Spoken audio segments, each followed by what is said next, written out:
Hi friends, എല്ലാവർക്കും പുതിയൊരു വീഡിയോയിലേക്ക് സ്വാഗതം. അതുപോലെ തന്നെ എല്ലാവർക്കും ക്രിസ്മസ് ആശംസകൾ നേരുന്നു. അപ്പോൾ വട്ടയപ്പം ഇല്ലാതെ എന്ത് ക്രിസ്തുമസ് അല്ലേ? അപ്പം ഞങ്ങളും വിചാരിച്ചു ഇന്ന് ക്രിസ്തുമസ് ആയിട്ട് ഒരു വട്ടയപ്പം ഉണ്ടാക്കിയാലോ എന്ന്. അപ്പം നമുക്കിന്ന് വട്ടയപ്പത്തിൻ്റെ റെസിപ്പി കണ്ടാലോ? അപ്പം നല്ല സോഫ്റ്റ് ആയ വട്ടയപ്പാണ്. അപ്പം അതെങ്ങനെയാണ് തയ്യാറാക്കുന്നതെന്ന് നമുക്കൊന്ന് കണ്ടു നോക്കാം. അപ്പം അതിന് വേണ്ടിയിട്ട് ഞാനിവിടെ ഒരു 1/2 കിലോ പച്ചരി കുതിർത്ത് എടുത്തിട്ടുണ്ട്. നന്നായി കഴുകി വാരി മിക്സിയുടെ ജാറിലേക്ക് ഇട്ട് കൊടുത്തു. അതിലേക്ക് ഒരു ചെറിയ കപ്പ് ചോറും കൂടെ ഇട്ട് കൊടുത്തു. അതേ കപ്പിൽ തന്നെ 1 കപ്പ് തേങ്ങ കൂടി ഇട്ട് കൊടുത്തിട്ടുണ്ട്. പിന്നീട് അതിലേക്ക് ചേർത്ത് കൊടുക്കുന്നത് ഒരു 1/4 ടീസ്പൂൺ ഈസ്റ്റും കൂടെ ചേർത്ത് കൊടുക്കുന്നുണ്ട്. 1/4 ടീസ്പൂൺ ഈസ്റ്റ് ചേർത്ത് കൊടുക്കുന്നത് കുറച്ച് തേങ്ങാ വെള്ളം ചേർത്ത് കൊടുക്കുന്നതുകൊണ്ടാണ്, അല്ലെങ്കിൽ കുറച്ചുകൂടി ഈസ്റ്റ് ചേർത്ത് കൊടുക്കേണ്ടതാണ്. അപ്പം അങ്ങനെ 1/4 ടീസ്പൂൺ ഈസ്റ്റും കൂടെ ചേർത്ത് കൊടുത്തു. പിന്നീട് അതിലേക്ക് ഇട്ട് കൊടുക്കുന്നത് അല്പം ഏലക്കായാണ്. അതും കൂടെ ഇട്ട് കൊടുത്തതിന് ശേഷം അതിലേക്ക് നമ്മൾ കുറച്ച് പഞ്ചസാരയാണ് ഇട്ട് കൊടുക്കുന്നത്. തേങ്ങ എടുത്ത് അതേ കപ്പിൽ തന്നെ 1 കപ്പ് പഞ്ചസാര ഇട്ട് കൊടുത്തു. പിന്നീട് അതിലേക്ക് തേങ്ങാ വെള്ളമാണ് ചേർത്ത് കൊടുത്തിട്ടുള്ളത്. പിന്നീട് അല്പം ചൂടുവെള്ളം കൂടെ ചേർത്ത് കൊടുത്ത് നല്ല ഫൈനായിട്ട് അരച്ചെടുത്തിട്ടുണ്ട്. അപ്പം അത് വേറൊരു പാത്രത്തിലേക്ക് മാറ്റിയിട്ട് അതിനെ ഒന്ന് നന്നായിട്ട് മിക്സ് ചെയ്തിട്ടുണ്ട്.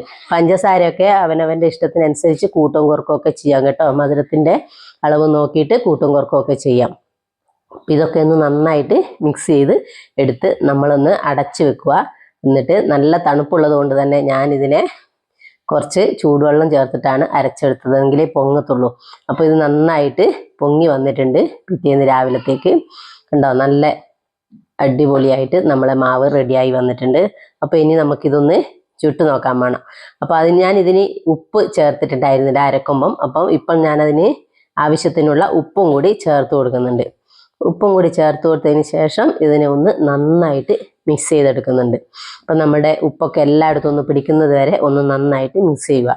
അപ്പോഴത്തേനും നമ്മളെ അപ്പച്ചെമ്പ് ഇവിടെ വെള്ളമൊക്കെ തളിച്ച് വന്നിട്ടുണ്ട്. അതിലേക്ക് ഒരു പ്ലേറ്റ് ആണ് വെച്ച് കൊടുക്കുന്നത്. അതിലേക്ക് അല്പം എണ്ണ തടവി കൊടുത്തിട്ടുണ്ട്.